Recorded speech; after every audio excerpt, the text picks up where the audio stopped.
നമസ്കാരം. നമ്മുടെ തംബ്നെയിലിൽ നമ്മൾ കണ്ടതുപോലെ തന്നെ ഓസ്ട്രേലിയയിലെ ക്യൂൻസ്ലാൻഡിലേക്ക് 40 ലക്ഷം രൂപ ഫ്രീ ആയിട്ട് അല്ലെങ്കിൽ റീലൊക്കേഷൻ പാക്കേജ് ആയിട്ട് കിട്ടി. ഓസ്ട്രേലിയയിലെ ഒരു റൂറൽ ഏരിയയിൽ പോയി സെറ്റിലായ ഒരു മലയാളി കഴിഞ്ഞ ദിവസം എന്നെ വിളിച്ചിരുന്നു. അപ്പം അദ്ദേഹം ആ റൂറൽ ഏരിയയിൽ നമ്മളോട് ഷെയർ ചെയ്ത അല്ലെങ്കിൽ ആ ഒരു റൂറൽ ഏരിയയിലെ എക്സ്പീരിയൻസ് എങ്ങനെയാണ്, ആ ഒരു റൂറൽ ഏരിയയിൽ എങ്ങനെയാണ് ആ വലിയ മലയാളിയുടെ ജീവിതം എന്നുള്ളതിനെ കുറിച്ചൊക്കെ എന്നോട് അദ്ദേഹം ഷെയർ ചെയ്ത കുറച്ച് കാര്യങ്ങളാണ് ഞാൻ ഇന്ന് നിങ്ങളോട് ഷെയർ ചെയ്യാൻ പോകുന്നത്. കാരണം നമ്മുടെ വീഡിയോ കണ്ടതിന് ശേഷമാണ് അദ്ദേഹം എന്നെ കോൺടാക്ട് ചെയ്യുന്നത്. കുറേ നേരം അദ്ദേഹം ആ റൂറൽ ഏരിയയിലെ കാര്യങ്ങളൊക്കെ ഞാനുമായിട്ട് സംസാരിക്കുകയുണ്ടായി. അദ്ദേഹം പറഞ്ഞ കുറച്ച് കാര്യങ്ങൾ എന്താണെന്ന് ചോദിച്ചാൽ, ശരിയാണ്, നമുക്ക് ഈ പറഞ്ഞ എമൗണ്ടൊക്കെ നമുക്ക് ഗവൺമെൻറ് തരും, അതൊക്കെ കുഴപ്പമില്ല, അതൊക്കെ കറക്റ്റാണ്. പക്ഷേ ഈ റൂറൽ ഏരിയാസിലേക്ക് വരുമ്പോൾ നമ്മൾ ശ്രദ്ധിക്കേണ്ട കുറച്ച് കാര്യങ്ങൾ, പൈസ കിട്ടും എന്നൊരു കാരണത്താൽ ഈ റൂറൽ ഏരിയകളിലേക്കൊക്കെ വന്നിട്ട് പിന്നീട് അതിനെക്കുറിച്ച് ദുഃഖിക്കാതിരിക്കാൻ വേണ്ടിയിട്ട് താങ്കൾ എൻ്റെ ഈ എക്സ്പീരിയൻസ് കൂടെ നമ്മുടെ വ്യൂവേഴ്സുമായിട്ട് അല്ലെങ്കിൽ നമ്മുടെ പ്രേക്ഷകരുമായിട്ട് ഒന്ന് ഷെയർ ചെയ്യണമെന്ന് പുള്ളിക്കാരൻ പറഞ്ഞതിൻ്റെ അടിസ്ഥാനത്തിലാണ് ഞാൻ അദ്ദേഹത്തിൻ്റെ കുറച്ച് എക്സ്പീരിയൻസുകളാണ് ഇന്ന് നിങ്ങളോട് ഷെയർ ചെയ്യാൻ പോകുന്നത്. അപ്പം അതിലേക്ക് കടക്കുന്നതിന് മുമ്പായിട്ട് വേറൊരു കാര്യം കൂടെ നിങ്ങളോട് പറയാൻ ഞാൻ ആഗ്രഹിക്കുന്നു. ക്യൂൻസ്ലാൻഡിലേക്കുള്ള നമ്മുടെ ആ വീഡിയോ കണ്ടിട്ട് ഒരുപാട് ആളുകളും ഇതേതോ തട്ടീരാണ്, പറ്റീരാണ്, കളിപ്പീരാണെന്നൊക്കെ പറഞ്ഞിട്ട് അപ്ലൈ ചെയ്യാതിരിക്കും. എന്നാൽ ചില ആളുകൾ അവർ ക്യൂൻസ്ലാൻഡ് ഗവൺമെൻറ് വെബ്സൈറ്റിൽ പോയി ഈ ജോബിന് വേണ്ടി അപ്ലൈ ചെയ്യുകയും അതിൽ ഒരാളുടേത് ഓഫർ ലെറ്ററൊക്കെ കിട്ടി ഹോസ്പിറ്റലിൽ അപ്പോയിന്റ് ചെയ്തിരിക്കുന്ന മൈഗ്രേഷൻ ലോയർ ത്രൂ അവർ വിസയ്ക്ക് അപ്ലൈ ചെയ്തു. ഇനിയിപ്പോൾ അതിൻ്റെ റിസൾട്ടിന് വേണ്ടിയിട്ട് അവർ വെയിറ്റ് ചെയ്യുകയാണ്. അതോടൊപ്പം തന്നെ രണ്ടാമത്തെ ഒരാളുണ്ട്. ആ രണ്ടാമത്തെ ആൾക്ക് ഓഫർ ലെറ്റർ കിട്ടി, അവർ മൈഗ്രേഷൻ ലോയറുടെ അപ്പോയിൻമെൻറ്റിന് വേണ്ടിയിട്ട് അല്ലെങ്കിൽ മൈഗ്രേഷൻ ലോയറിൻ്റെ ആ ഒരു അവൈലബിലിറ്റിക്ക് വേണ്ടിയിട്ട് അവരും വെയിറ്റ് ചെയ്യാണ്. അതൊക്കെ കേട്ടപ്പോൾ വളരെയധികം സന്തോഷം തോന്നി. ഇനി മൂന്നാമത്തെ വേറൊരു കാര്യം കൂടെ നിങ്ങളോട് പറയാൻ ആഗ്രഹിക്കുന്നു. ക്യൂൻസ്ലാൻഡിലേക്ക് പോലീസിലേക്ക് ധാരാളം വേക്കൻസീസ് ഉണ്ടെന്ന് പറഞ്ഞിട്ട് ഞാൻ വീഡിയോ ചെയ്തു. അതിൻ്റെ താഴെയും വന്നിട്ട് കുറേയധികം ആളുകൾ നെഗറ്റീവ് എഴുതി. ഈ ആളുകൾ നെഗറ്റീവ് എഴുതിയത് കണ്ടുകൊണ്ട് തന്നെ ഇത് ഏതോ പറ്റീരോ തട്ടിപ്പോ എന്തോ ആണെന്ന് കരുതിയിട്ട് ഒരുപാട് പേരും അതിന് അപ്ലൈ ചെയ്യാൻ തയ്യാറായില്ല. എന്നാൽ അതിൽ 2-3 പേർ അപ്ലൈ ചെയ്തവരുണ്ടായിരുന്നു. അതിൽ ഒരാൾ തന്നെ നമ്മുടെ വീഡിയോയുടെ താഴെ വന്നിട്ട് ക്യൂൻസ്ലാൻഡ് പോലീസ് ഫോഴ്സിൽ നിന്നും ഇവരുടെ ആപ്ലിക്കേഷൻ അവർ അക്സെപ്റ്റ് ചെയ്തിരിക്കുന്നു എന്ന് പറഞ്ഞിട്ട് എന്താ പറയുന്നത് ഒരു ഇമെയിൽ, കൺഫർമേഷൻ ഇമെയിൽ അവർക്ക് കിട്ടുകയുണ്ടായി. അതോടൊപ്പം തന്നെ രണ്ടാമത് വേറൊരാൾക്ക് ആ ആള് ഇതുപോലെ പേഴ്സണൽ മെസ്സേജിൽ എന്നോട് പറഞ്ഞതാണ് അവരുടെ ആപ്ലിക്കേഷൻ ക്യൂൻസ്ലാൻഡ് ഗവൺമെന്റ് അക്സെപ്റ്റ് ചെയ്തു. ഒരു ഷോർട്ടായിട്ടുള്ള ഒരു ഇന്റർവ്യൂ അവർ സൂം മീറ്റിംഗ് വഴി അവർ നടത്തുകയുണ്ടായി. അതിനുശേഷം ഇപ്പോൾ അതിൻ്റെ മെയിൻ എക്സാമിലേക്കാണ് ഇനിയിപ്പം കാര്യങ്ങൾ പോകാൻ പോകുന്നത്. അപ്പം അതിൻ്റെ മെയിൻ എക്സാമിലേക്ക് കാര്യങ്ങൾ പോകുമ്പം ഇതിനെക്കുറിച്ചിട്ടുള്ള ഏതൊക്കെ ക്വസ്റ്റ്യൻസ് ആണ് ഇതിലേക്ക് ചോദിക്കാൻ സാധ്യതയുള്ളത് എന്നുള്ളതിനെ കുറിച്ചിട്ടുള്ള എന്തെങ്കിലും വിവരങ്ങൾ ചേട്ടൻ അറിയാമോ എന്ന് ചോദിച്ചിട്ട് ഈ ആള് എനിക്ക് മെസ്സേജ് അയക്കുകയുണ്ടായി.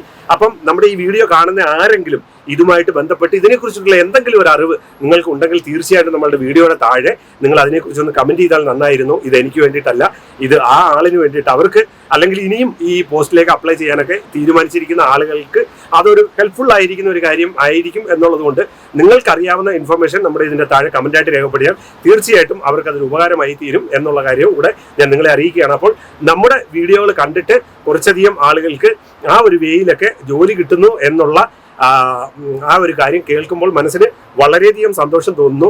അതോടൊപ്പം തന്നെ ഇത്രയധികം ആളുകൾ ഇതിൻ്റെയൊക്കെ താഴെ വന്ന് കളിപ്പീരാണ്, തട്ടീരാണെന്നൊക്കെ പറഞ്ഞ് നെഗറ്റീവ് എഴുതിയിട്ടും ആ ജോലിക്ക് വേണ്ടി ട്രൈ ചെയ്യാനുള്ള ആ ഒരു മനസ്സിനെ ഞാൻ അഭിനന്ദിക്കുകയും ചെയ്യുന്നു. പിന്നെ എനിക്ക് ഈ ഒരു വീഡിയോയിലും എനിക്ക് നിങ്ങളോട് പറയാനുള്ളത് വേറെ ഒരു കാര്യവുമില്ല.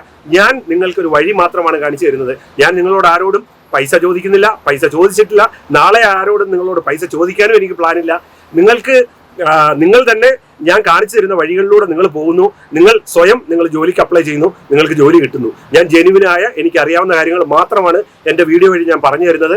എനിക്കറിയാവുന്ന കാര്യങ്ങൾ മാത്രമല്ല, ഞാൻ പലപ്പോഴും ഓരോ വീഡിയോകൾ ഞാൻ ചെയ്യുന്നതിന് മുമ്പ് 3-4 ദിവസത്തെ തയ്യാറെടുപ്പുകളും അതോടൊപ്പം തന്നെ ആ വീഡിയോയുമായിട്ട് ബന്ധപ്പെട്ട് അത് ഏതൊക്കെ ഗവൺമെൻറ്റുകളാണ് അത് ചെയ്യുന്നതെന്ന് വെച്ചാൽ ആ ഗവൺമെൻറ്റിൻ്റെ വെബ്സൈറ്റുകളിലൊക്കെ പോയിട്ട് അതിൻ്റെ ആധികാരികതയൊക്കെ കറക്റ്റായി അത് ഉറപ്പുവരുത്തി ആ ഗവൺമെൻറ്റുകളുടെയൊക്കെ വെബ്സൈറ്റുകളുടെ ലിങ്കും അതോടൊപ്പം തന്നെ ആ ഗവൺമെൻറ്റുകളുടെ വെബ്സൈറ്റുകളുടെ സ്ക്രീൻഷോട്ടുകൾ ഉൾപ്പെടെ വെച്ച് തെളിവായിട്ട് വെച്ചിട്ടാണ് ഞാൻ നിങ്ങൾക്ക് ഓരോ വീഡിയോകളും നിങ്ങൾക്ക് ചെയ്തു തരുന്നത്. അതുകൊണ്ട് തന്നെ ഞാൻ തെളിവുകൾ വെച്ചിട്ടാണ് നിങ്ങളോട് സംസാരിക്കുന്നത്. നിങ്ങൾ ഇതിൽ വന്ന് നെഗറ്റീവ് എഴുതുന്ന ആളുകൾ പറയുന്നതൊക്കെ കേട്ടിട്ട് ഇത്തരത്തിലുള്ള നല്ല ഓപ്പർച്യൂണിറ്റികൾ നിങ്ങൾ നഷ്ടപ്പെടുത്താതിരിക്കുക. എനിക്ക് ഇപ്പോഴും നിങ്ങളോട് പറയാനുള്ളത്, ഞാൻ നിങ്ങളോട് പറയുന്നത്, നിങ്ങൾ ഏതെങ്കിലും ഒരു ഏജന്റ് വഴി ഒന്നും നിങ്ങൾ ട്രൈ ചെയ്യണമെന്ന് ഞാൻ നിങ്ങളോട് ഒരിക്കലും പറയുന്നില്ല. ഡയറക്റ്റ്ലി നിങ്ങളുടെ നാട്ടിലൊക്കെ PSC ഒക്കെ എഴുതാൻ എങ്ങനെ അപ്ലൈ ചെയ്തു പോകുന്നു അതുപോലെ തന്നെ ഡയറക്റ്റ്ലി നിങ്ങൾ ഈ ഒരു ജോബിലേക്ക് അപ്ലൈ ചെയ്യുന്നു. നിങ്ങൾ നേരെ ആ ഒരു ജോബിന് അപ്ലൈ ചെയ്യുന്നു, അവർ നിങ്ങളെ ഇന്റർവ്യൂവിന് വിളിക്കുന്നു, നിങ്ങൾക്ക് ജോലി കിട്ടിയാൽ നിങ്ങൾക്ക് ആ ഒരു ജോലി കിട്ടി, നിങ്ങളുടെ ലൈഫ് സെക്യൂർഡ് ആകുന്നു. ഇതാണ് ഇവിടെ നടക്കുന്നത്. നിങ്ങളുടെ ആരുടെയും ഒരു പൈസ പോലും, ഒരു രൂപ പോലും എനിക്ക് വേണ്ട. ഞാൻ ആരിൽ നിന്നും കാശ് വാങ്ങിയോ അല്ലെങ്കിൽ അത്തരത്തിൽ ഈ ലോകത്തിലൊരു മനുഷ്യന്റെ ഒരു രൂപ പോലും എൻ്റെ പോക്കറ്റിൽ ഇന്ന് വരെയില്ല. നാളെ എനിക്ക് അത്തരത്തിലുള്ള പൈസയോടെ എനിക്ക് ആഗ്രഹമില്ല. എനിക്ക് ജീവിക്കാനുള്ള വഴികൾ ധാരാളമുണ്ട്. ഞാൻ ഷെയർ ട്രേഡിംഗ് ആണ് ഞാനിപ്പോൾ എപ്പോഴും പറയുന്ന പോലെ ചെയ്യുന്നത്. നിലവിൽ ഏകദേശം ഒരു 5 ലക്ഷം 6 ലക്ഷം രൂപ എല്ലാ മാസവും എനിക്ക് അതിൽ നിന്ന് ഏൺ ചെയ്യാൻ പറ്റുന്നുണ്ട്. എൻ്റെ വൈഫിനെ സംബന്ധിച്ചും പുള്ളിക്കാരി ഒരു 60 ലക്ഷം രൂപയോളം സിംഗപ്പൂരിൽ സാലറി മേടിക്കുന്ന ആളാണ്. ഏകദേശം ഒരു 1 കോടി രൂപയ്ക്ക് മുകളിലുള്ള ഇൻകം ഞങ്ങൾക്ക് രണ്ടുപേർക്കും കൂടെ ഏൺ ചെയ്യാൻ പറ്റുന്നുണ്ട്. അത് തന്നെ ഞങ്ങളുടെ ഒരു ചെറിയ ഫാമിലിയാണ്, 2 കൊച്ചു കുഞ്ഞുങ്ങളും ഞാനും വൈഫും മാത്രമാണ്.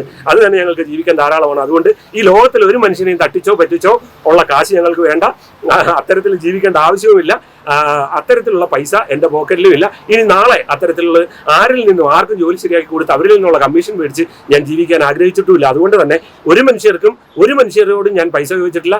ആരും എനിക്ക് പൈസയും തരണ്ട. നിങ്ങൾ ഒരു ഏജന്റിനും കാശ് കൊടുക്കാതെ ഡയറക്റ്റ്ലി നിങ്ങൾക്ക് പോയി അല്ലെങ്കിൽ ഡയറക്റ്റ്ലി നിങ്ങൾക്ക് ഈ വെബ്സൈറ്റുകളിലൊക്കെ പോയി നിങ്ങൾക്ക് ജോലി കണ്ടുപിടിക്കാനുള്ള വെറും ഒരു വഴി മാത്രമാണ് ഞാൻ നിങ്ങൾക്ക് പറഞ്ഞു തരുന്നത്. ഓക്കെ, ഇനി അടുത്തതായിട്ടും നമ്മുടെ ഓസ്ട്രേലിയയിലേക്ക് ഈ ഒരു 40 ലക്ഷം രൂപ റീലൊക്കേഷൻ പാക്കേജ് ആയിട്ട് വാങ്ങി ഓസ്ട്രേലിയയുടെ റൂറൽ ഏരിയയിലേക്ക് പോയ ആ ഒരു വ്യക്തി പറഞ്ഞ എക്സ്പീരിയൻസുകളാണ് ഞാൻ നിങ്ങളോട് ഷെയർ ചെയ്യുന്നത്. അദ്ദേഹം എന്നോട് പറഞ്ഞ കുറച്ച് കാര്യങ്ങൾ എന്താണെന്ന് ചോദിച്ചാൽ, ഒന്നാമത്തെ കാര്യം, ഞാൻ അദ്ദേഹത്തിനോട് കുറച്ച് കാര്യങ്ങൾ ഞാൻ ചോദിച്ചു. അപ്പോൾ അദ്ദേഹം ഒന്നാമതായിട്ട് പറഞ്ഞതെന്ന് പറഞ്ഞാൽ മെയിൻ സിറ്റിയിൽ നിന്നും അദ്ദേഹം താമസിക്കുന്ന സ്ഥലത്തേക്ക് ഏകദേശം 600 കിലോമീറ്ററാണ് മെയിൻ സിറ്റിയിൽ നിന്നും അദ്ദേഹം താമസിക്കുന്ന ആ ഒരു റൂറൽ ഏരിയയിലേക്കുള്ളത്.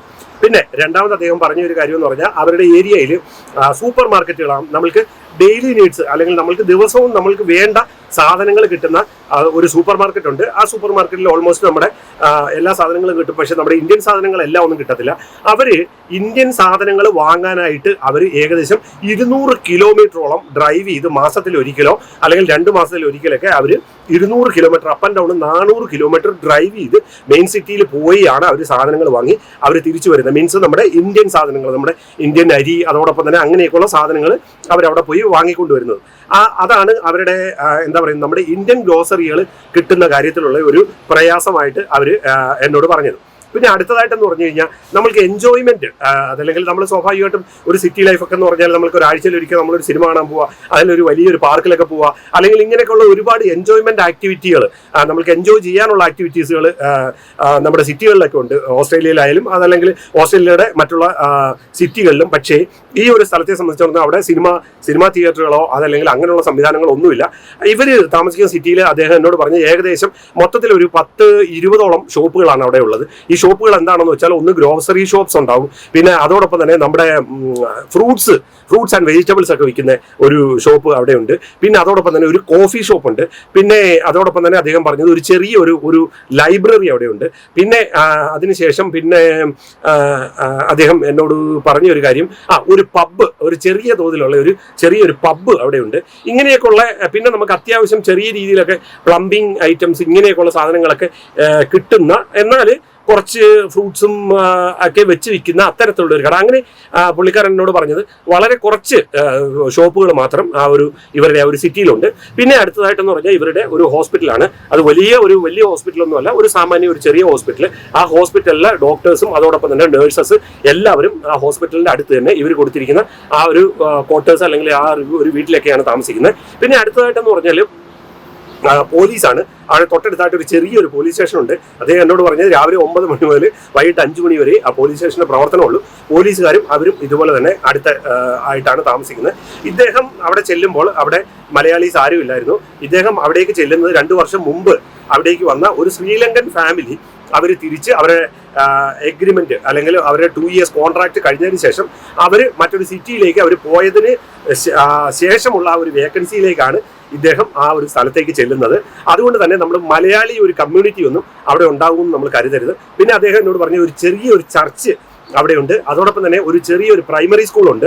അപ്പം ഈ ഒരു പ്രൈമറി സ്കൂളിൽ നമ്മൾക്ക് നമ്മുടെ കുട്ടികളെയൊക്കെ വിട്ട് പഠിപ്പിക്കാനും ഒക്കെ സാധിക്കും. പിന്നെ ഞാൻ കുറച്ച് മുമ്പേ പറഞ്ഞ പോലെ ഈ ഒരു സംവിധാനങ്ങൾ, പിന്നെ ഇന്റർനെറ്റ് എന്ന് പറഞ്ഞാൽ നമ്മൾക്ക് മൊബൈൽ ഇന്റർനെറ്റ് ആണ് അവിടെ നമുക്ക് കിട്ടുന്നത്. അദ്ദേഹം എന്നോട് പറഞ്ഞത് ഒരുമാതിരിയുള്ള സ്പീഡ് അവർക്ക് കിട്ടുന്നുണ്ട്. കാരണം ഗവൺമെന്റ് ആ ഒരു ഇന്റർനെറ്റ് കിട്ടാൻ വേണ്ടിയിട്ടുള്ള ടവറുകളും സംവിധാനങ്ങളും അവിടെ കേന്ദ്രീകരിച്ചിട്ടുണ്ട്. പിന്നെ നമ്മൾ സിറ്റികളിലൊക്കെ നമുക്ക് കിട്ടുന്ന പോലെയുള്ള ആ ഒരു എന്താ പറയുക, അവിടുത്തെ ആളുകൾ എന്ന് പറഞ്ഞാൽ അബോറിജിനൽസ് എന്ന് പറഞ്ഞു കഴിഞ്ഞാൽ ഓസ്ട്രേലിയയിൽ 2 ടൈപ്പ് 2 അല്ല 3 ടൈപ്പ് ടൈപ്പ് ആളുകളുണ്ട്. അതിൽ മെയിനായിട്ടെന്ന് പറഞ്ഞാൽ അബോറിജിനൽസും അതോടൊപ്പം തന്നെ നമ്മൾ ഈ കാണുന്ന നമ്മൾ വെള്ളക്കാരെന്നൊക്കെ പറയുന്ന UK നിന്നും അവിടേക്ക് കുടിയേറിയ ആളുകൾ, ഓസ്ട്രേലിയൻസ് എന്ന് പറയുന്ന ആളുകളുമാണ്. അപ്പോൾ ഈ അബോറിജിനൽസിന്റെ ഏരിയയിലാണ് ഈ ഹോസ്പിറ്റൽ ഉള്ളതും ഇദ്ദേഹം അവിടെ വർക്ക് ചെയ്യുന്നതും. അദ്ദേഹം പറയുന്നത് ഈ അബോറിജിനൽസ് എന്ന് പറഞ്ഞാൽ അവിടുത്തെ ആദിമ നിവാസികൾ, നമ്മുടെ നാട്ടിലെ ആദിവാസികൾ എന്നൊക്കെ പറയുന്ന പോലെ തന്നെ ആദിമ നിവാസികളായ ആളുകളാണ് ഈ അബോറിജിനൽസ്. ശരിക്കും പറഞ്ഞു കഴിഞ്ഞാൽ ഓസ്ട്രേലിയയിലെ യഥാർത്ഥത്തിൽ ഉള്ള ഓസ്ട്രേലിയക്കാരെന്ന് പറഞ്ഞാൽ ഈ അബോറിജിനൽസ് ആണ് അവിടെ ഉള്ളവർ, അല്ലെങ്കിൽ അവിടുത്തെ ആദിമ വിഭാഗക്കാർ. അപ്പം അവരാണ് അവിടെ ഉള്ളത്. അവരെ സംബന്ധിച്ചെന്ന് പറഞ്ഞാൽ അവർക്ക് വിദ്യാഭ്യാസം വളരെ കുറവാണ്. അവർക്ക് എന്താ പറയുക, നമ്മുടെ സിറ്റികളിലുള്ള ആളുകളൊക്കെ നമ്മളോട് ഇടപഴകുന്ന പോലെയൊന്നും ഇടപഴകാനൊന്നും അവർക്ക് അറിയത്തില്ല. അങ്ങനെ ഒരു പ്രശ്നം അവരുടെ ഭാഗത്തുനിന്നുണ്ട്. പക്ഷേ ഈ എന്നോട് പറഞ്ഞ ആൾ എന്നോട് പറഞ്ഞതെന്ന് വെച്ചാൽ അവരെ പോലെ നല്ല ആളുകൾ, അവരുമായിട്ട് നമ്മൾ ഇടപഴകി ശീലിച്ചു കഴിഞ്ഞാൽ അവരെ പോലെ നല്ല ആളുകളെ നമുക്ക് കാണാൻ കിട്ടത്തില്ല, അല്ലെങ്കിൽ അത്രത്തോളം നല്ല ആളുകളാണ് അവരെന്നുള്ളതാണ് ഈ എന്നോട് സംസാരിച്ച ഈ ഇദ്ദേഹം എന്നോട് പറഞ്ഞത്. പിന്നെ അവരുടെ മെയിനായി ഒരു ആഹാര രീതികളും കാര്യങ്ങളും കുറച്ച് കാര്യങ്ങളൊക്കെ അവർ എന്നോട് പറഞ്ഞു. നമ്മുടെ ഈ ഉടുമ്പിനേക്കാളും വലിയൊരു ജീവി, അല്ലെങ്കിൽ കൊമാഡോ ഡ്രാഗന്റെ ചെറിയ ടൈപ്പ് ഒരു ജീവി ഒക്കെ ഇവരുടെ ഏരിയകളിലുണ്ട്. ഈ ജീവിയൊക്കെ വേട്ടയാടി അതിൻ്റെ ഇറച്ചിയൊക്കെ എടുത്ത് തിന്നും, അതിൻ്റെ നെയ്യ് ഒക്കെ യൂസ് ചെയ്ത് അങ്ങനെയൊക്കെയാണ് ഇവരുടെ ഒരു ജീവിത രീതികൾ. അല്ലാത്ത ഫുഡുകളും കാര്യങ്ങളും ഗവൺമെൻറ് അവരെ ഒത്തിരി സപ്പോർട്ട് ചെയ്യുകയൊക്കെ ചെയ്യുന്നുണ്ട്. പക്ഷേ ഇവർ ഒത്തിരി എഡ്യൂക്കേറ്റഡ് ഒന്നും അല്ലാത്തത് കൊണ്ട് തന്നെ ആദ്യമായിട്ട് നമ്മളൊരു ഏരിയയിലേക്ക് ചെല്ലുമ്പോൾ ഇവർ നമ്മളെ അക്സെപ്റ്റ് ചെയ്യാനൊക്കെ ഉള്ള കുറച്ച് പ്രയാസം ഉണ്ടാകും. പക്ഷെ പോകെ നമ്മൾ അവരുമായിട്ട് പഴകി അല്ലെങ്കിൽ അവരുമായിട്ട് ഇടപഴകുമ്പോൾ തീർച്ചയായിട്ടും അവർ നമ്മളിലേക്ക് വരും എന്നുള്ള ഒരു കാര്യം കൂടെ ഇദ്ദേഹം എന്നോട് പറയുകയുണ്ടായി. പിന്നെ അടുത്തതായിട്ട് ഇദ്ദേഹം എന്നോട് പറഞ്ഞ വേറൊരു കാര്യം, വൃത്തി. ഈ അബോറിജിനൽസ് തന്നെ അവർ അവിടെ താമസിക്കുന്നതുകൊണ്ട് തന്നെ നമ്മുടെ ഓസ്ട്രേലിയയിലെ മറ്റുള്ള സിറ്റികളിലൊക്കെ കാണുന്ന ഒരു വൃത്തിയും കാര്യങ്ങളും ഒന്നും ഉണ്ടാവത്തില്ല. പിന്നെ ബസ്സിലൊക്കെ നമ്മൾ കയറുന്ന സമയത്തൊക്കെ ഇവർ അടുത്തൊക്കെ നിൽക്കുവാണെങ്കിൽ സ്മെല്ലും കാര്യങ്ങളൊക്കെ വരും. നമ്മൾക്ക് അതിലൊന്നും ഒന്നും പറയാനോ ഒന്നും പറ്റത്തില്ല. കാരണം ഓസ്ട്രേലിയയിലെ റൂൾസും കാര്യങ്ങളും അങ്ങനെയാണ്. രണ്ടാമതെന്ന് പറഞ്ഞാൽ ഈ അബോറിജിനൽസ് എന്ന് പറഞ്ഞാൽ അവർ എക്സ്ട്രാ പ്രൊട്ടക്റ്റഡ് ആളുകളാണ്. ഗവൺമെൻറ് അവർ ഒത്തിരി പ്രൊട്ടക്ട് ചെയ്യും, ഒത്തിരി സപ്പോർട്ട് ചെയ്യുകയും ചെയ്യുന്ന ടൈപ്പ് ഓഫ് ആളുകളാണ്. അങ്ങനെയൊക്കെയുള്ള കാര്യങ്ങളാണ്. പിന്നെ അടുത്തതായിട്ട് അദ്ദേഹം പറഞ്ഞതെന്ന് പറഞ്ഞാൽ അദ്ദേഹം ശരിക്കും പറഞ്ഞു കഴിഞ്ഞാൽ UK അദ്ദേഹം ഈ ഓസ്ട്രേലിയയിലെ ഈ ഒരു ഏരിയയിലേക്ക് അദ്ദേഹം പോയത്. പക്ഷേ അദ്ദേഹം പറഞ്ഞ ഒരു കാര്യം എന്താണെന്ന് വെച്ചാൽ, നിങ്ങൾ ഈ ഇത്തരത്തിലുള്ള ഒരു വില്ലേജ് ലൈഫ്, ഈ ഒരു ഗ്രാമത്തിലേക്കുള്ള ആ ഒരു ലൈഫ് നിങ്ങൾ അക്സെപ്റ്റ് ചെയ്ത് നിങ്ങൾ അവിടത്തേക്ക് വന്നു കഴിഞ്ഞാൽ, ഞാൻ വരുന്ന സമയത്ത് ഞാൻ കുറച്ച് ഐസൊലേറ്റഡ് ആവും, ഞങ്ങൾ കുറച്ച് ഒറ്റപ്പെട്ടു പോകും, ഞാനും എൻ്റെ വൈഫും അല്ലെങ്കിൽ എൻ്റെ കുഞ്ഞുങ്ങളും ഇവർ മാത്രം ഉള്ളൊരു ജീവിത രീതിയിലേക്കായിരിക്കും ഞങ്ങൾ 2 വർഷം പോകാൻ പോകുന്നത് എന്ന തരത്തിലേക്ക് നമ്മളൊരു ആ ഒരു മൈൻഡിലേക്ക് നമ്മൾ വരികയാണെങ്കിൽ തീർച്ചയായിട്ടും നമുക്ക് പ്രശ്നമൊന്നും വരത്തില്ല. പക്ഷേ നമ്മൾ ഈ ഒരു മൈൻഡ് സെറ്റ് അല്ലാതെ ഒരു പക്ഷേ നമ്മൾ ചിന്തിക്കുന്നു, ഇപ്പം അവിടെ ചെന്ന് കഴിഞ്ഞാൽ നമുക്ക് അടിച്ചു പൊളിച്ച് നമുക്ക് ജീവിക്കാം എന്നുള്ള തരത്തിലുള്ള ആളുകൾ ആരും ഇത്തരത്തിലുള്ള റൂറൽ ഏരിയയിലേക്ക് ഇപ്പോൾ ഈ 40 ലക്ഷം രൂപ കിട്ടുന്നു എന്നുള്ള ഒരു ആവേശത്തിൽ അല്ലെങ്കിൽ ഒരു ആക്രാന്തത്തിലൊക്കെ എടുത്തു ചാടി ഈ റൂറൽ ഏരിയയിലേക്ക് വന്നു കഴിഞ്ഞാൽ പിന്നീട് നിങ്ങൾ ഒറ്റപ്പെട്ടു പോയി അല്ലെങ്കിൽ നിങ്ങൾ ഐസൊലേറ്റഡ് ആയി പോയി എന്നൊരു തോന്നൽ പിന്നീട് നിങ്ങൾക്ക് ഉണ്ടാകാനുള്ള ഒരു സാധ്യതയുണ്ട്. അതുകൊണ്ട് തന്നെ നിങ്ങൾ ഈ 40 ലക്ഷം രൂപ കിട്ടും എന്ന് പറഞ്ഞിട്ട് എടുത്തു ചാടി ആ ഒരു റീലൊക്കേഷൻ പാക്കേജ് ഒക്കെ അക്സെപ്റ്റ് ചെയ്തിട്ട് നിങ്ങൾ ഈ ഒരു റൂറൽ ഏരിയയിലേക്ക് വരരുത്. നിങ്ങളൊരു വില്ലേജ് ലൈഫ് ശരിക്കും ഇഷ്ടപ്പെടുന്ന ഒരാളാണ്, അതോടൊപ്പം തന്നെ ഇത്തരത്തിലുള്ള കാര്യങ്ങളൊക്കെ നിങ്ങൾക്ക് അക്സെപ്റ്റ് ചെയ്യാനൊക്കെ നിങ്ങൾ തയ്യാറാണ്, സാധാരണക്കാരായ ആളുകളെയൊക്കെ സേവിക്കാനുള്ള മനസ്സും കാര്യങ്ങളും ഒക്കെ നിങ്ങൾക്ക് ഉണ്ട് എന്നുണ്ടെങ്കിൽ തീർച്ചയായിട്ടും നിങ്ങൾക്ക് ഇത്തരത്തിലുള്ള ഏരിയ ചൂസ് ചെയ്യാം. അതല്ല നിങ്ങൾക്ക് കുറച്ച് എന്താ പറയുന്ന ഒരു പളവള ലൈഫൊക്കെയാണ്, ഒരു സിറ്റി ലൈഫൊക്കെയാണ് നിങ്ങൾ ആഗ്രഹിക്കുന്നതെങ്കിൽ ഒരു കാരണവശാലും നിങ്ങൾ ഈ റൂറൽ ഏരിയയിലേക്ക് നിങ്ങൾക്ക് വരരുത്, അത് നിങ്ങൾ ചൂസ് ചെയ്യരുന്നു അദ്ദേഹം പറഞ്ഞു. ചില ആളുകളൊക്കെ എന്ന് പറഞ്ഞാൽ വന്ന് കുറച്ച് നാൾ കഴിഞ്ഞപ്പോൾ ചേട്ടാ ഞാനിത് ഓസ്ട്രേലിയയിലേക്ക് ആണോ വന്നത്, എന്തിനാണ് ഞാനിവിടെ വന്ന് ഇങ്ങനെ ഈ ഒരു ഐസൊലേറ്റഡ് ഏരിയയിൽ താമസിക്കുന്നത് എന്നൊക്കെ നമ്മൾ വിചാരിച്ചു കഴിഞ്ഞാൽ നമ്മൾക്ക് പിന്നെ ഒന്നും ചെയ്യാൻ പറ്റത്തില്ല. കാരണം ഒരുപക്ഷെ നമ്മൾക്ക് കിട്ടുന്ന വിസ എന്നൊക്കെ പറഞ്ഞു കഴിഞ്ഞാൽ അത് PR വിസ പോലും ആയിരിക്കണമെന്ന് നിർബന്ധമില്ല. ചിലപ്പോൾ അത് 482 ഒക്കെ ആയിരിക്കും. പിന്നെ അവിടുന്ന് ജോലിയൊക്കെ കളഞ്ഞിട്ട് നമ്മൾ നേരെ നാട്ടിലേക്ക് വരികയോ അതല്ലെങ്കിൽ നിലവിൽ UK അല്ലെങ്കിൽ അയർലൻഡിലോ അങ്ങനെയൊക്കെയുള്ള രാജ്യത്തൊക്കെ ഉണ്ടായിരുന്ന ജോലിയൊക്കെ കളഞ്ഞിട്ട് വരുന്നവർക്ക് പിന്നീട് റീലൊക്കേഷനൊക്കെ ഭയങ്കര ബുദ്ധിമുട്ടുള്ള കാര്യമായിരിക്കും. അപ്പോൾ അങ്ങനെയൊക്കെയുള്ള കുറച്ച് കാര്യങ്ങൾ അക്സെപ്റ്റ് ചെയ്യാൻ പറ്റുന്നവർ മാത്രമേ ഇത്തരത്തിലുള്ള ഈ 40 ലക്ഷം രൂപ കിട്ടും എന്ന് പറയുമ്പോൾ എടുത്തു ചാടി പുറപ്പെടാവൂ എന്നുള്ള കുറച്ച് കാര്യങ്ങളൂടെ ഇദ്ദേഹം എന്നോട് ഷെയർ ചെയ്തു.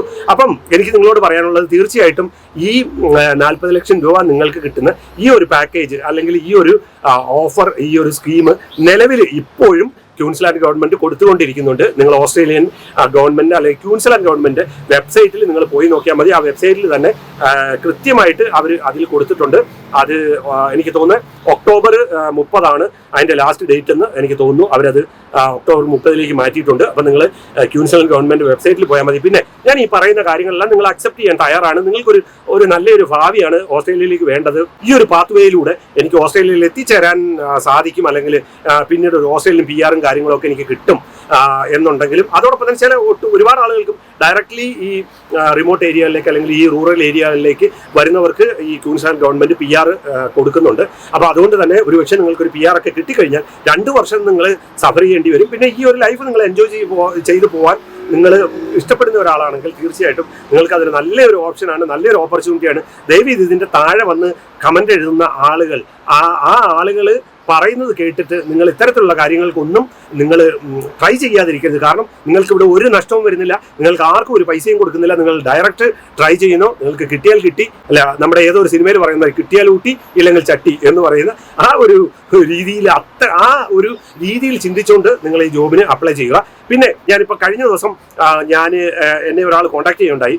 അപ്പം അദ്ദേഹം എന്നെ കോൺടാക്ട് ചെയ്ത് പറഞ്ഞ കാര്യം എന്താണെന്ന് ചോദിച്ചാൽ, അദ്ദേഹത്തിൻ്റെ മെസ്സഞ്ചറിലേക്ക് ബിൻസു വേൾഡിൽ നിന്നാണെന്ന് പറഞ്ഞിട്ട് നമ്മുടെ എന്താ പറയുന്ന പേജിൻ്റെ അതേ ലോഗോയും കാര്യങ്ങളും ഒക്കെ വെച്ചിട്ട് ഒരു ഫേക്ക് ഫേസ്ബുക്ക് പേജ് ക്രിയേറ്റ് ചെയ്തിട്ട് ബിൻസു വേൾഡിൽ നിന്നാണ് നിങ്ങളെ ഞാൻ ഹെൽപ്പ് ചെയ്യാം എന്നുള്ള രീതിയിൽ ആരോ ഒരാൾ അദ്ദേഹത്തിന് ഇതുപോലെ മെസ്സേജ് അയച്ചിരുന്നു. അദ്ദേഹം നമ്മളുടെ മെസ്സഞ്ചറിൽ വന്നിട്ട് എനിക്ക് മെസ്സേജ് ചെയ്യുകയുണ്ടായി. അപ്പം മെസ്സേജ് ചെയ്തപ്പോൾ ഞാൻ പറഞ്ഞു, ഒരു കാരണവശാലും ഞാൻ ഒരാൾക്കും ജോലി ശരിയാക്കി കൊടുക്കാം എന്ന് പറഞ്ഞിട്ട് ഞാൻ ഒരാളെയും സമീപിക്കാറില്ല. എനിക്കതിൻ്റെ ആവശ്യമില്ല. എൻ്റെ മെസ്സഞ്ചറിൽ ആയിരക്കണക്കിന് മെസ്സേജുകളാണ് മെസ്സഞ്ചറിൽ വന്ന് കെട്ടിക്കിടക്കുന്നത്. എനിക്കത് തുറന്ന് വായിക്കാനുള്ള നേരം പോലുമില്ല. അത്രത്തോളം മെസ്സേജുകൾ എനിക്ക് വരുന്നുണ്ട്. അതുകൊണ്ട് തന്നെ എനിക്ക് നിങ്ങളോടും പറയാനുള്ളത്, എൻ്റെ പേരിൽ എൻ്റെ ലോഗോയോ അതല്ലെങ്കിൽ എന്താ പറയുന്നത് എൻ്റെ ബിൻസു വേൾഡ് എന്നുള്ള അല്ലെങ്കിൽ ആ ഒരു പേരൊക്കെ വെച്ചിട്ട് നിങ്ങളെ ആരെങ്കിലും നിങ്ങളുടെ മെസ്സഞ്ചർ ത്രൂ നിങ്ങൾക്ക് ജോലി ശരിയാക്കി തരാമെന്നൊക്കെ പറഞ്ഞ് നിങ്ങളെ സമീപിച്ചാൽ തീർച്ചയായിട്ടും നിങ്ങൾ ചെയ്യേണ്ടത്, നിങ്ങൾ ആ മെസ്സഞ്ചറിൽ ഒന്ന് ക്ലിക്ക് ചെയ്തിട്ട് നിങ്ങൾ നേരെ പോയി നോക്കുക. നമ്മുടെ ബിൻസു വേൾഡിൻ്റെ പേജിൽ എനിക്ക് തോന്നുന്നത് ഏകദേശം 67,000-ഓളം ഫോളോവേഴ്സ് നിലവിലുണ്ട്. ആ പേജിലേക്കാണോ ഓപ്പൺ ആകുന്നതെന്നുള്ളത് നിങ്ങൾ ജസ്റ്റ് നിങ്ങളൊന്ന് ആ രീതിയിൽ നിങ്ങളൊന്ന് വെരിഫൈ ചെയ്യുക. ഒരിക്കലും അങ്ങനെ ആയിരിക്കില്ല, അങ്ങനെ ഉണ്ടാവാൻ സാധ്യതയില്ല.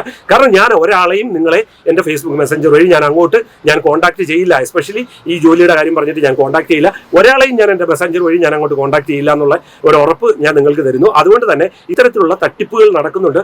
ഇത്തരത്തിലുള്ള കബളിപ്പിൽ ചെന്ന് പെടാതിരിക്കാൻ നിങ്ങൾ ശ്രദ്ധിക്കണം. കാരണം കബളിക്കപ്പെട്ടിട്ട് നാളെ പിന്നെ വന്നിട്ട് അയ്യോ നിങ്ങളുടെ സെയിം പേര് വെച്ചിട്ടാണ് ഞങ്ങളെ വന്ന് കബളിപ്പിച്ചതെന്ന് പറഞ്ഞാൽ എനിക്കതിൽ യാതൊരു ഉത്തരവാദിത്തവുമില്ല. ഞാൻ നിങ്ങൾക്ക് പറഞ്ഞു തരുന്നത്, നിങ്ങൾ സ്ട്രെയിറ്റ് ആയ ജെനുവിനായ കാര്യങ്ങൾ ഓരോ കാര്യങ്ങളെക്കുറിച്ചും പഠിച്ചതിന് ശേഷമാണ് ഞാൻ നിങ്ങൾക്ക് പറഞ്ഞു തരുന്നത്. അപ്പം ഇത്തരത്തിലുള്ള കുറച്ച് കാര്യങ്ങൾ നിങ്ങൾക്ക് അക്സെപ്റ്റ് ചെയ്യാൻ, റൂറൽ ഏരിയയിലേക്ക് നിങ്ങൾക്ക് അക്സെപ്റ്റ് ചെയ്യാനൊക്കെ നിങ്ങൾ തയ്യാറാണെങ്കിൽ തീർച്ചയായിട്ടും നിങ്ങൾക്ക് ഓസ്ട്രേലിയയിലേക്ക് വരാം. വേറൊരു കാര്യം കൂടെ ഞാൻ പറയാൻ മറന്നുപോയി. അപ്പം തീർച്ചയായിട്ടും നിങ്ങൾക്ക് വേറൊരു ക്വസ്റ്റ്യൻ ഉണ്ടാവും. നിങ്ങൾ ഈ ഒരു റൂറൽ ഏരിയയിൽ താമസിക്കുമ്പോൾ മെയിൻ സിറ്റിയിൽ നിന്നും 400-600 കിലോമീറ്റർ ദൂരെയൊക്കെ മെയിൻ സിറ്റിയിൽ നിന്ന് നിങ്ങൾ താമസിക്കുമ്പോൾ നിങ്ങൾക്ക് ഒരു എമർജൻസി ഒരു സിറ്റുവേഷൻ വന്നു. അപ്പോൾ ഈ ഒരു എമർജൻസി സിറ്റുവേഷൻ വന്നാൽ എങ്ങനെ നിങ്ങൾക്ക് അതിനുള്ള ട്രീറ്റ്മെന്റുകളും കാര്യങ്ങളും ഒക്കെ നിങ്ങൾക്ക് കിട്ടും എന്നുള്ള ഒരു ക്വസ്റ്റ്യൻ നിങ്ങൾക്ക് ഒരു എക്സാമ്പിൾ. ഇപ്പം നമ്മൾ ഒന്ന് മറിഞ്ഞു വിടും, നമ്മളുടെ ഒരു കാലൊടിഞ്ഞു, നമ്മൾക്കൊരു സർജറി വേണം. തീർച്ചയായിട്ടും ഈ റൂറൽ ഏരിയയിലുള്ള ഹോസ്പിറ്റലുകളൊന്നും ഈ സർജറി സിസ്റ്റം ഒന്നും ഉണ്ടാവത്തില്ല. അതിന് വേണ്ടിയിട്ട് നിങ്ങൾക്ക് ചെയ്യുന്നത് 2 കാര്യമാണ്. ഒന്ന്, നിങ്ങൾ ഈ റൂറൽ ഏരിയയിലോട്ട് വിടുന്ന സമയത്ത് തന്നെ നിങ്ങൾ ഇൻഷുറൻസ് എടുക്കുമ്പോൾ നിങ്ങൾക്ക് ആംബുലൻസ് ഫെസിലിറ്റിയും കൂടെ ഉള്ള ഇൻഷുറൻസ് നിങ്ങൾ ചൂസ് ചെയ്യുകയാണെങ്കിൽ തീർച്ചയായിട്ടും നിങ്ങളെ എയർ ആംബുലൻസ് വഴി എയർ ആംബുലൻസിൽ തന്നെ നിങ്ങളെ കയറ്റിയിട്ട്, അല്ലെങ്കിൽ എയർ ആംബുലൻസിൻ്റെ ഹെലികോപ്റ്റർ വന്ന് നിങ്ങളെ അവിടെ നിന്ന് പിക്ക് ചെയ്തിട്ട് നിങ്ങളെ അടുത്തുള്ള സിറ്റിയിലേക്ക് കൊണ്ടുപോയിട്ട് നിങ്ങൾക്ക് ആവശ്യമായ ട്രീറ്റ്മെൻറ്റ് തരും. ആ കാര്യത്തിൽ നിങ്ങൾ വിഷമിക്കേണ്ട കാര്യമൊന്നുമില്ല. പിന്നെ ആകെയുള്ള കുറച്ച് പ്രശ്നങ്ങൾ ഞാൻ ഈ പറഞ്ഞതാണ്. നമ്മുടെ ഇന്ത്യൻ ഗ്രോസറീസ് ഒക്കെ വേണമെങ്കിൽ നമ്മൾ മണിക്കൂറുകൾ നമ്മൾ ട്രാവൽ ചെയ്ത് പോയി നമ്മൾ വാങ്ങിക്കൊണ്ട് വരേണ്ട ഒരു അവസ്ഥയുണ്ട്. പിന്നെ ഞാൻ ഈ കുറച്ച് മുമ്പേ പറഞ്ഞ കാര്യങ്ങൾ ഇത്രയൊക്കെയാണ്. ഇതാണ് ഒരു റൂറൽ ഏരിയയിലേക്ക് പോയാലുള്ള പ്രശ്നം. അപ്പോൾ നിങ്ങൾക്ക് അധികം എൻജോയ്മെൻ്റ് ഒന്നും വേണ്ട. ഞാനൊരു ഐസൊലേറ്റഡ് ആയിട്ടുള്ള ഒരു ഏരിയയിൽ ഞാൻ പോയി താമസിച്ച് അവർക്ക് സേവനം ചെയ്യാൻ പോകുന്നു, അതിൻ്റെ കൂട്ടത്തിൽ എൻ്റെ ലൈഫും സെക്യൂർഡ് ആകും എന്നുള്ള ചിന്താഗതി ഉള്ളവർ മാത്രം ഇത്തരത്തിൽ 40 ലക്ഷം രൂപയുടെയൊക്കെ പാക്കേജ് വാങ്ങി റൂറൽ ഏരിയയിലേക്ക് പോകാൻ പ്രത്യേകം ശ്രദ്ധിക്കണം എന്നുള്ള കാര്യവും കൂടെ ഞാൻ നിങ്ങളെ ഓർമ്മിപ്പിച്ചുകൊണ്ട്, ഇതിലും നല്ല വീഡിയോകളുമായി ഇനിയും ഇതിലും നല്ല ജോബ് ഹണ്ടിങ് വീഡിയോസുമായി ഞാൻ നിങ്ങളുടെ മുമ്പിലേക്ക് വരും. അപ്പോൾ വീണ്ടും കാണുമ്പോൾ ഏവർക്കും ഗുഡ് ബൈ.